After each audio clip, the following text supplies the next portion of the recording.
Alors, comment convaincre quelqu'un? Je vais te montrer aujourd'hui la méthode du miroir, qui est une méthode de persuasion que tu peux appliquer dans la vie de tous les jours, aussi bien pour vendre, si tu fais de la vente, que dans la vie de tous les jours pour convaincre et persuader quelqu'un. Est-ce que tu as déjà remarqué que même avec les meilleurs arguments logiques, c'est parfois difficile de convaincre quelqu'un?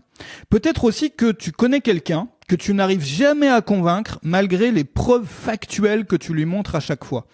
Et si tu te retrouves dans ces deux cas-là, tu l'as remarqué, c'est que la réalité, c'est qu'on est davantage convaincu par l'émotion que la logique. Alors je vais te donner un premier exemple pour te montrer qu'on est davantage convaincu par l'émotion que par la logique.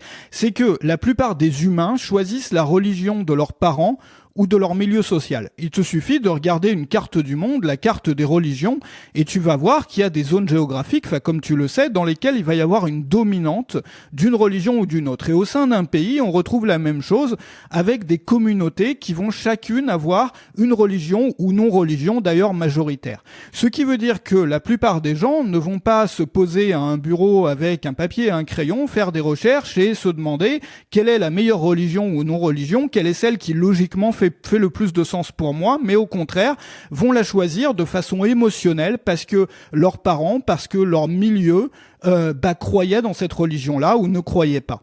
Je te donne un autre exemple, c'est les opinions politiques qui sont prévisibles, pas dans 100% des cas, mais dans la majorité des cas, les opinions politiques sont prévisibles en fonction du milieu social. Si tu prends un parti politique donné, tu vas retrouver une catégorisation, c'est pas 100% des personnes encore une fois, mais on peut prévoir avec une grande chance de succès les opinions politiques d'une personne en fonction de son milieu social. Ça veut dire que on est influencé dans les choix qu'on fait, dans les décisions qu'on prend, dans les croyances et dans les opinions qu'on a, bien davantage par l'émotion que par la réflexion rationnelle et la logique. Un autre exemple encore. Est-ce que tu as déjà essayé de te convaincre toi-même, de convaincre en fait ton propre sens logique d'acheter un produit cher en essayant de rationaliser ton choix? Ça t'est forcément arrivé, ça t'est probablement arrivé, ça arrive à tout le monde de rentrer dans un magasin, de trouver un produit cher, que ce soit un nouveau téléphone, un nouvel ordinateur, et d'un coup t'as une réaction qui est émotionnelle, tu sais que tu veux ce produit. Tu le sens en fait, c'est plus tu le sens que tu le sais. Tu le veux. Par contre, à l'arrière de toi-même, à l'arrière de ta pensée, il y a une petite voix qui te dit mais attends, faut faire attention, ça coûte quand même cher, c'est une bêtise d'acheter ce produit-là, et tu vas essayer de te trouver des arguments rationnels pour essayer de convaincre ton sens logique. Tu vas essayer de rationaliser. Et tu vas dire, ouais, mais regarde, si je compte cet objet-là, il est plus cher, mais je pourrais le garder plus longtemps. Ouais, mais ça va me servir aussi, par exemple, si tu veux acheter un téléphone, ouais, il est 5 fois plus cher que le téléphone que j'ai aujourd'hui, mais je pourrais aussi m'en servir pour le travail, et je pourrais ceci, et je pourrais cela. C'est-à-dire que tu vas chercher des arguments pour te convaincre toi-même, ou en tout cas pour convaincre la partie logique de ton intelligence. Mais ta décision, tu l'as déjà prise, et ta décision, elle a été prise par ton émotion. Et la morale de l'histoire, c'est quoi? C'est que la logique arrive souvent en dernier quand on essaye de convaincre.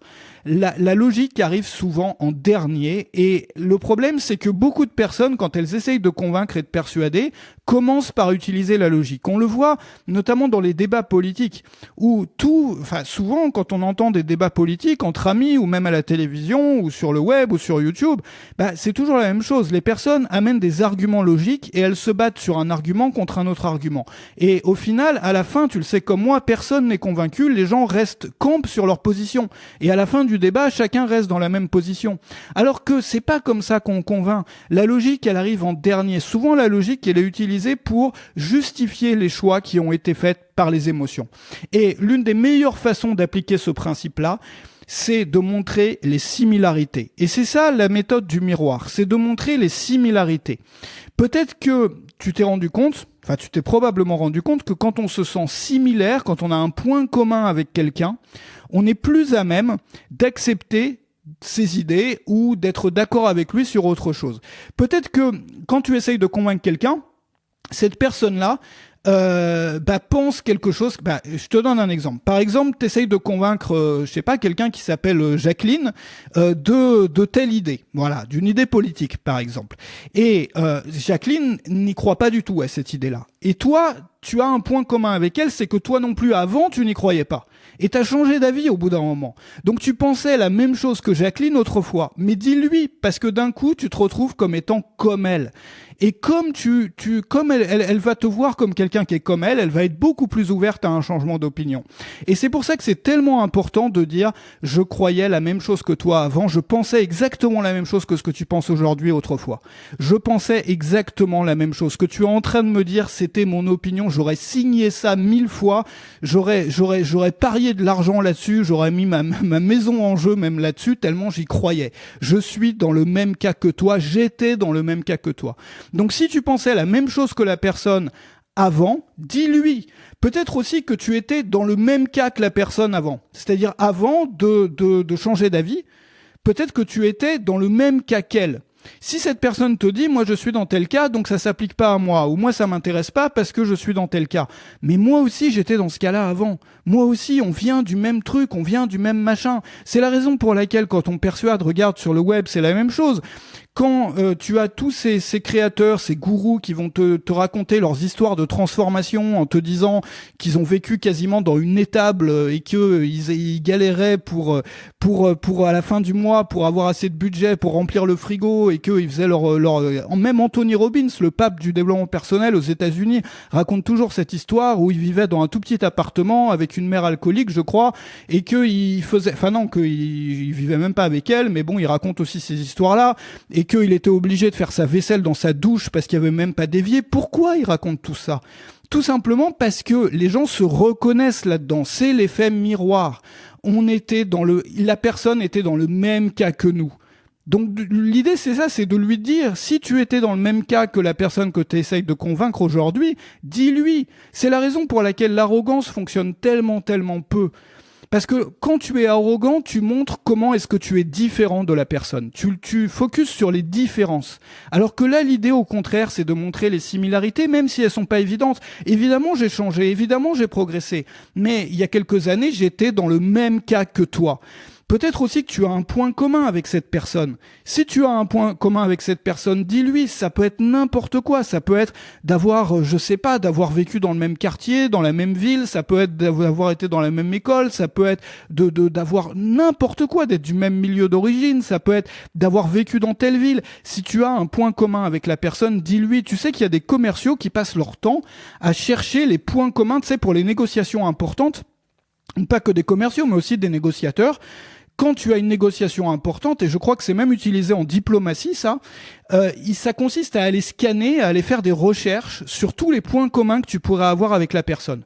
Mais n'importe quoi, l'école où il a mis ses enfants, la religion qu'il a, les croyances, les ceci, les cela, la ville dans laquelle il a habité, l'école où il a été, pour essayer de trouver des points communs. Parce que d'un coup, dès qu'on trouve qu'on a un point commun avec quelqu'un, on est beaucoup plus ouvert à changer. On est beaucoup plus ouvert à accepter son opinion. On est beaucoup plus ouvert à être persuadé. Donc si tu as un point commun avec cette personne, dis-lui. Et si la personne te parle de quelque chose que tu as en commun avec elle, au fil de la discussion, il va falloir aussi que tu utilises ça. C'est-à-dire si elle te parle d'un loisir, et que ce loisir-là, même si aujourd'hui tu le pratiques plus, mais tu l'as pratiqué par le passé, dis-lui. Si cette personne-là vient d'une ville particulière, dis-lui que toi aussi tu as vécu là, ou que tu as une tante, même pas toi, ta tante, ton cousin, n'importe qui a vécu là, ou que tu y es passé une fois dans ta vie dans cette ville, dis-lui. Si tes études aussi, s'il a fait les mêmes études que toi, si vous avez une connaissance commune, parlez de cette connaissance, du temps que vous avez passé avec, dis-lui.